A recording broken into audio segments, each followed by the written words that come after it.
Welcome to Fireside Giants, Giants fans. If you're smelling that just awful smell of shit, it's the Giants that just got blown out by Philadelphia. If you're smelling paint, it's because I've been watching paint dry for the last 30 minutes because it's way more entertaining than watching Mike Glennon and Jake Fromm absolutely just blow chunks. And man, Jake Fromm did not look good today. I will say he looks really bad. I mean, he got hit. The offensive line looked disastrous. Mike Glennon came into a pick six on his second drive. It's just an all-around embarrassment. I have to say, this is the type of game, though the Giants are losing 30+3. This is the type of game that coaches get fired because of. This is the type of game you look at and say, there is no coach on that staff that should be, have a locked-in job next year. And the Giants are already committed to Joe Judge for another season with one of the most inept offenses I've ever seen. There's a strong argument to make that the Giants are the worst team in football. And I think it's not even a strong argument. It might be a pretty light argument to make. Look at Houston. They're winning right now. Houston's winning. The Jets are winning. I mean, Jacksonville is putting up points. It's like the Giants offense is so bad. It's dragged them down to being the worst team in football. And it's really not even that close, right? Jets beating the Jaguars 26-21. Texans beat the freaking Chargers 41-29. We got toasted by the Chargers. The Texans beat them. We're not even as good as it. 41 points by the Texans. David freaking Mills, bro. David Mills had 254 yards, 2 touchdowns.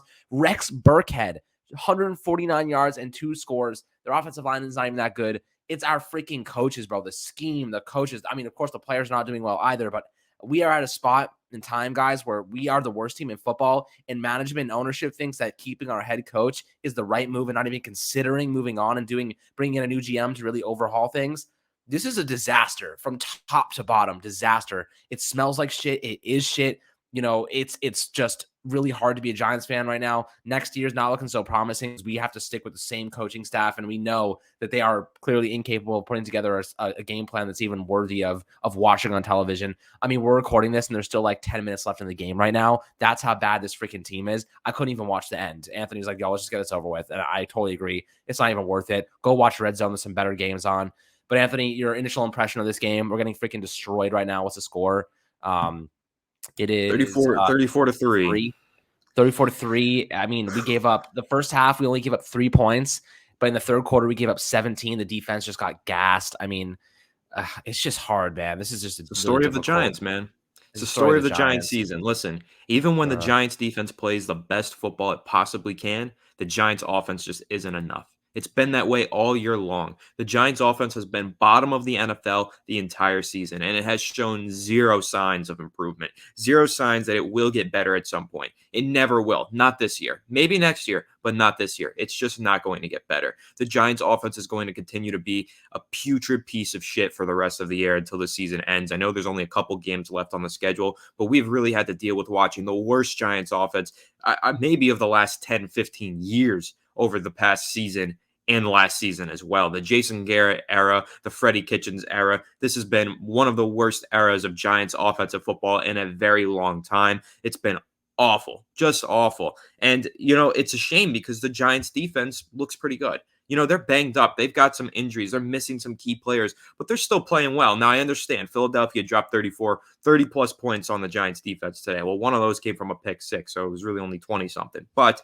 regardless of that, the Giants defense still made some pretty good plays. They had some opportunities for the Giants offense. They created a turnover, right? And then the Giants get the ball. What do? Instantly give the ball back to Philadelphia. They didn't spend any time on the field, didn't milk any clock offensively.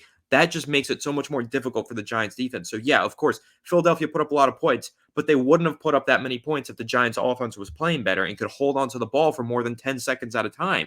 The Eagles have the ball all freaking day. They have the ball the whole entire game. The Giants offense can't stay on the field, can't produce points, can't get in the red zone, can't score freaking touchdowns. If you can't score touchdowns in the NFL, you are not going to win games. And the Giants can't score touchdowns week after week after week. Mike Glennon can't score a touchdown. Jake Fromm can't score a touchdown. Kenny Golladay can't even get a target. Saquon Barkley can't even break off a 15-yard run. This team is terrible. This Giants offense is horrific. It's not worth watching. I mean, seriously, I fall asleep in some of these games. They're so boring to watch. Not only that, even when the Giants are in these games, they're boring ass games. They're so boring because there's no offense being played. The Giants are doing nothing of excitement. There's no good quarterback play. There's no good running back play. No good wide receiver play. And the Giants have some talent in their receiving core. I mean, we used to really like Darius Slayton. He used to be a pretty decent player.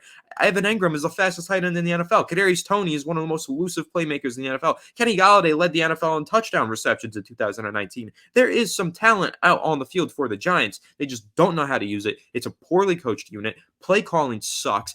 The Giants just suck. They're ass. They're a piece of shit team. They stink. I don't like watching them anymore. It's really, really disappointing. Lifelong Giants fan. I'm fed up. I don't have fun watching them anymore, and it's kind of heartbreaking. I know many fans feel the same way. It's heartbreaking going into these games, hoping for maybe a good outcome, and just getting shit on every single weekend. The Giants are just not fun to watch. It is truly heartbreaking. I mean, shit on's an understatement, man. We get demolished, embarrassed. 2 times this season, opposing teams have started backup quarterbacks in the fourth quarter against us for the whole quarter. It wasn't even like the last minute of the game, 2 minutes of the game just to milk the clock and get it over with. It was the whole fourth quarter. We were already getting blown out. The Giants just lost. I mean, we beat the Eagles a couple weeks ago. We just got embarrassed, straight up embarrassed. And look, we had Daniel Jones for that game.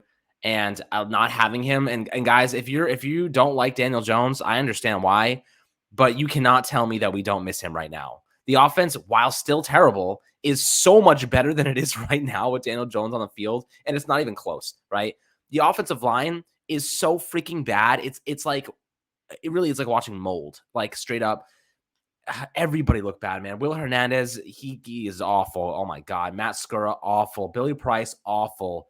The receivers, how many drops do we see? Darius Slayton making, not trying to even make a catch. There was one point there was a ball coming in and he looks up to see a defender coming toward him and he just completely brings his hand down and it just hits his hand and he doesn't even try to catch it. Business decision. Players that want to win don't make business decisions in the middle of games. That's how you get cut. That's how you get left behind. You got to show 100% effort. That team that we saw today looked like an absolute joke. It looked like a shell, right? They had no effort, no energy, no discipline. The defense tried their best in the first half, and then they just gave up. They're like, the offense is so bad. Like, we can't. I would be so demoralized as a defender on the Giants. And then let's talk about Riley Dixon. That guy is headed toward Matt Dodge level, bro. His punting abilities have just every kick is either he doesn't put enough power, he shanks it. It's awful. It's goes out of bounds. It's just the lack of effort on multiple levels in this game. I saw it from the offense for sure. The special teams, that Darquez Denard guy didn't even try to get that ball that rolled into the end zone in the first half. He just stood there and watched it roll into the end zone. He had a chance to stop it. Like, this is a team that when you're watching them give up, like we just watched the Texans and Jets just win games today, at least as far as I'm concerned, they were winning when I was looking back. Although Jacksonville's on the 4th and goal at the Jets won, so that's kind of interesting. But let's say like these teams are actually putting in decent efforts. They're trying, they're excited, they're trying to win games. The Giants have given up, right? They've straight up given up. At least the offense has. And that's a clear indication of coaching, right? Joe Judge has not inspired them. He has not motivated them. There's nothing there. There's no energy, no passion. There's nothing. So what do we expect from this team moving forward, guys? We have a lot to talk about in the future. The general manager search is going to be interesting. It looks like it's going to be internal hire. Anthony will be looking at a bunch of different options in the coming days. And, what they offer, it seems to me like if you're keeping Joe Judge and you're keeping Daniel Jones, it seems to me like Kevin Abrams or Kyle O'Brien is going to be elevated. Kevin Abrams being the obvious option there. He's been the assistant general manager for the Giants since 2002. I mean, he's a straight up money guy, right? He's a pure money guy. He's nothing more than that. So you're not expecting him to come in there and actually evaluate talent, do any scouting. They're pretty much leaving that to Joe Judge entirely. But Joe Judge, I think, is a much better scout than head coach, personally, Anthony. When you're looking at this, I mean, is it worth hitting the restart button on the rebuild right now and firing everybody and just going rebuild? Or do you think that maybe there's something to salvage here? Honestly, you watch a game like the one that we just watched today, and the Giants have this plan, right? The reports came out today. They're going ahead to 2022, head coach Joe Judge, quarterback Daniel Jones. You watch a game like the one that we just watched today, and I think you can really just change your mind. This is a game that makes management or ownership change their mind on a plan like that. They should be rethinking that plan. They should be saying maybe Joe Judge isn't the guy. And I think everybody watching this channel that's been watching for a long time knows that this is a pretty drastic change from where I was months ago. I was the self-proclaimed leader of the Joe Judge fan club. Nobody wanted to see this guy succeed more than I did. I loved Joe Judge. I love the man. I love the person that he is. Giving away $300,000 to the team staff this weekend for Christmas, right? That's amazing. I love that guy. I think Joe Judge is an awesome human being, and I really wish he was successful here. But this is coming from me, the guy that adores Joe Judge, wants him to be successful. He's not going to be. We should fire him. That's it. That's how I feel. He's not going to be successful. You watch a game like this.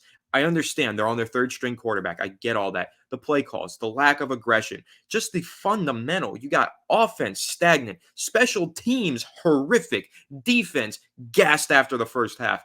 No adjustments made after the first half to get this offense going. Lack of discipline in many areas. This team is bad and it's poorly coached. Now, I thought in the first half, we were watching this game, the Eagles looked like the worst coached team in the NFL at times. I mean, they were missing kicks. Special teams was a mess. Penalty after penalty. They looked terrible. The Giants were winning at one point in this game 3-0, and they were not beating the Eagles. The Eagles were strictly beating themselves. But then what happened? They went into the locker room at halftime. They came out with new adjustments, and the team looked night and day different from how they looked in the first half, and they ended up blowing out the Giants. The Giants have never, under Joe Judge, had a moment like that where they've looked behind. They needed to make some adjustments. They made them, and then they won the game because of those adjustments. It has never happened under Joe Judge, and I don't think it will because it's been almost 2 full years of Joe Judge, and we've never seen some solid adjustments to take a team that's struggling mid-game and turn it around and win the game. We barely win under Joe Judge. And you know what? Last year, we were like, you know what? I think I like Joe Judge because we're hanging in there. We're fighting hard. We're competing in these games that we're not even supposed to be in rather than getting blown out. This year, I haven't seen that. We're not competing. These are not competitive football games that I'm watching. Even when it's the score, the Giants lose by 2 touchdowns or less, it's not competitive. The other team is just milking the clock. They know that the Giants can't catch up with a 2-touchdown deficit. 10-point deficit, way too much for the Giants to overcome. Teams can just play really easy. They don't even have to start most of their players, I bet. I bet if the freaking Eagles came into this game with backups in some positions and just rested guys, they would still win this game somehow. Of course, they're competing for a playoff spot, so they wouldn't do that. But that just goes to say the Giants can't adjust, can't win games, no excitement. There's nothing worth watching with this team.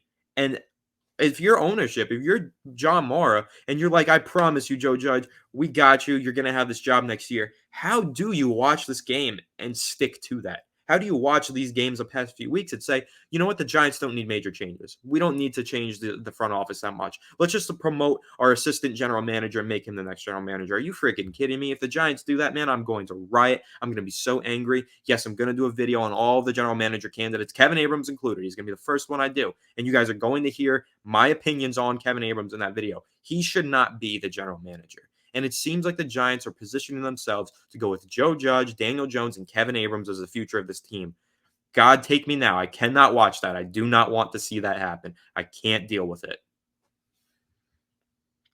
Well, on some better news, guys, before we wrap up this episode, both the Jets and Texans secured a win today, drawing them even with the Giants in record. If either of those 2 teams win another game, the Giants will move up to the 4th overall pick, which is pretty exciting. Now, those 2 teams, not the easiest of schedules, I believe, in terms of the remaining 2 games of the season. So the Houston Texans play the 49ers and Titans. Definitely not ideal for moving up for the Giants. Let's go and take a look at the Jets really quickly. They have the Buccaneers and Bills, 2 teams they're probably going to get smoked by. So definitely not ideal in terms of trying to move up to that 4th spot, unless the Bills have their playoff spot secured in week and they bench their guys, maybe. And they start benching some guys, and the Jets pick up a meaningless win. That's possible. It's possible, definitely possible. That would be a hell of an awesome thing for the Giants, I'll tell you that. But that's the silver lining for today. Everything else was a disaster. I have nothing else positive to say. It's over, guys. I cannot wait for this season to end at this point. I want to get to the draft stuff so badly. It's the only glimmer of hope I have at this point. But I hope you enjoyed this little episode, ranting a little bit, talking about this game. Not good, my friends. Hopefully you had a better weekend and a good holiday season to make up for this. And we all expected it nonetheless. Everybody looked terrible. The Giants didn't even have over 100 yards passing. So yeah, there's that to be happy about. Psych. But hopefully you guys leave a like and a subscription below on YouTube. As always, my friends, much appreciated. And we'll catch you guys on the next Fireside Giants episode.